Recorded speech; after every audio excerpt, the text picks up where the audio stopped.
we sit down with Executive Director Julissa Borrero to talk about the 10-year strategic plan working together today to build a better tomorrow. Julissa will share with us the development of goals and objectives for the next 3, 5, and 10 years. Let's take a look. The Saint Regis Mohawk Tribe continues their ongoing implementation of its 10-year strategic plan, which will put into action the tribe's mission of being an accountable government and professional organization. In this episode, we speak to tribal staff and officials about the strategic plan. A couple of years ago, through meetings with council, we determined that we need to have a strategic plan for the tribal organization. We have lacked one for many years, and it was made a priority by council at that time, and so we engaged in efforts to think about how do we get to a strategic plan and what that means, what the best way is to go about that process. So we certainly thought that we have had previous efforts. We looked at previous efforts that the tribe has undertaken back in 2005 and other times, and frankly they had failed, and we looked at why did they fail. There were off-site meetings in Lake Placid with staff. There were other dialogue, discussions, but staff who are still here from those days reported to me and my team that everyone's so busy. You know, we can't inundate people with additional committees and responsibilities. There has to be more of a softer approach. We set out on a course which included, of course, community involvement.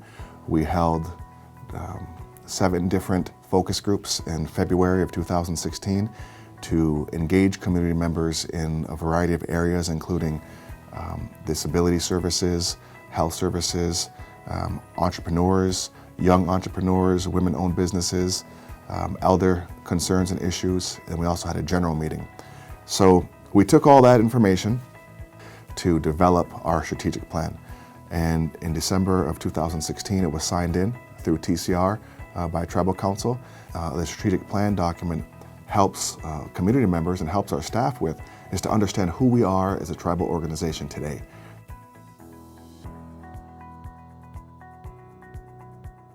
When I started, the first thing I asked for was an organizational chart, and I was quite surprised that we didn't have one. And the one that we did have, in fact, was a huge roll of paper that was about as wide as this table.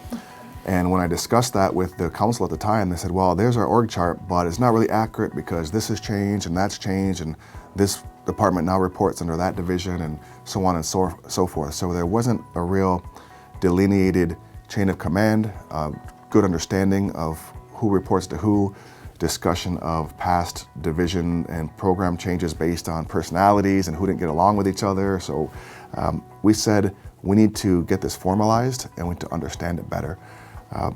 Beyond that, there has been confusion in the community regarding some of the development of the tribe, especially around our LLC development. Years ago, we didn't have the revenues to develop other revenue streams apart from the casino. So that's been a big effort.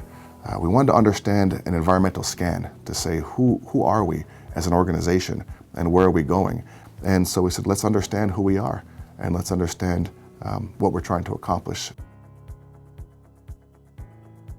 Well, one of the main efforts that I've voiced and continue to voice, and thankfully have a lot of support from the council with and the staff, is continued modernization of our community infrastructure. So all of our community members, I believe, have seen over the last several years a real focus on that, from our water line project to our construction office, getting a new office. And I'm very happy for them because they've worked in some very dilapidated conditions for many years. Mm-hmm. We've invested in a new Ira home in Frogtown and shuttered the one in Fort Covington. We are currently building a new administration building, which is going to be great because this building we're in today has many deficiencies. And so the new building is going to be safer for our staff and for the community members.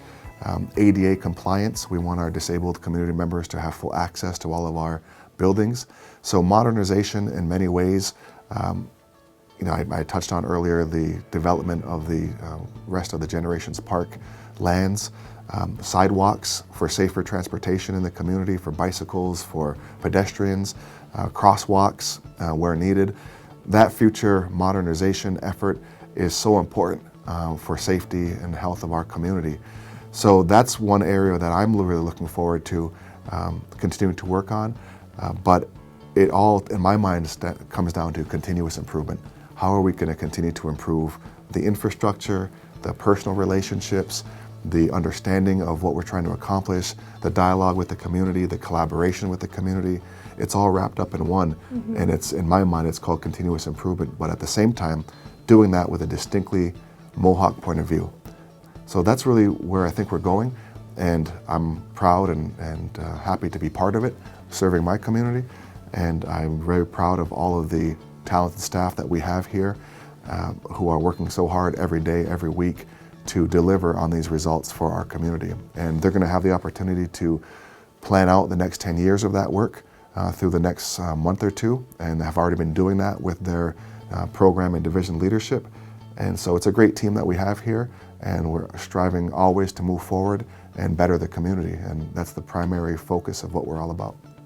Well, when we were introducing the strategic plan to all the divisions and to our other boards and commissions and our oversight committees and commissions, we wanted them to feel that they were part of the same organization, and that because they were an oversight committee that they were less important or only had limited influence. And many of the people that work here and many of the people that are on our boards and commissions, most of them are from here. So this isn't just the tribal council itself, it's the tribal council and the community trying to work together. So when I was talking to the different programs and divisions and all those committees that I mentioned, I had said, we want to be going in the same direction, and if we have to change direction, we want to be able to do it fluidly. And I've done some community work, continue to do community work, and I work with a group of women.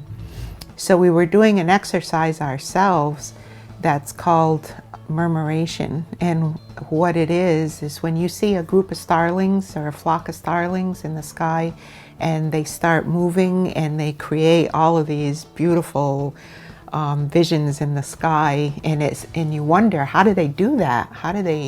It looks like they're doing it in unison, and that they're able to turn on a dime.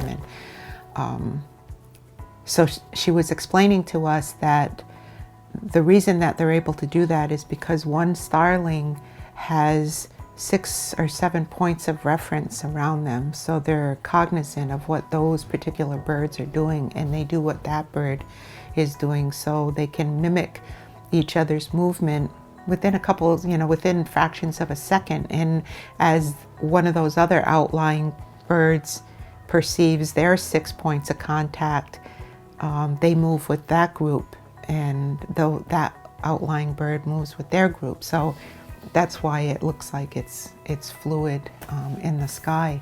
So I was telling the groups that that's how we want to be. We want to be fluid, we want to be in touch with each other, we want to move with each other, and that includes the community. We need to respond to the community's needs. We need to respond to the demands of issues that tribal council has to deal with, whether it's environment or border crossing or economic development or agriculture, that whatever those needs are of the community, and in improving the way that we govern, we need to be able to do it fluidly, and other parts of our organization and our community shouldn't be left behind. We should all be moving together. Our role is to sit together, to take some broader issues about how to improve governance, how do we exert our sovereignty, how do we support economic development, and lay out the ways that we see that we can effectuate that. We're in the process just like everybody else is, and we're not telling other programs what to do. We're leaving it to them to figure that out. We have to concentrate on our own processes, our policies, our procedures, enacting ordinances where we need to with the input of the community. So we've got a lot of work ahead.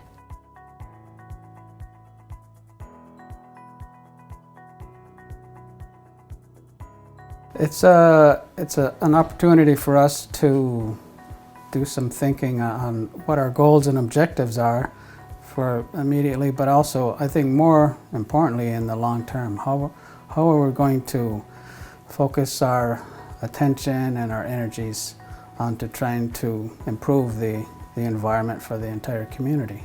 And it's real important to get all of our staff involved, to get their input, to get their ideas, because all the staff are community members also. They have families in the community. They're very concerned that they take care of this environment and protect it, preserve it for their children and grandchildren. So I think it's a good idea. You're looking at the realities in the short term, but you're also looking at what's the dream for the future. What are we going to do with that that's going to make this a much better place to live for our children? Well, in terms of my department, we really look at the 5 core strategies and how they help us guide our planning. We do planning on a yearly basis. We're heavily involved in the community in a bunch of different areas, but I think that the 5 core strategies actually help us get some character around how we approach things. Because we talk about professionalism, effectiveness, we want sustainable revenue. That's something my office is very concerned with. And we want to make sure that we're being collaborative when we're talking about the community.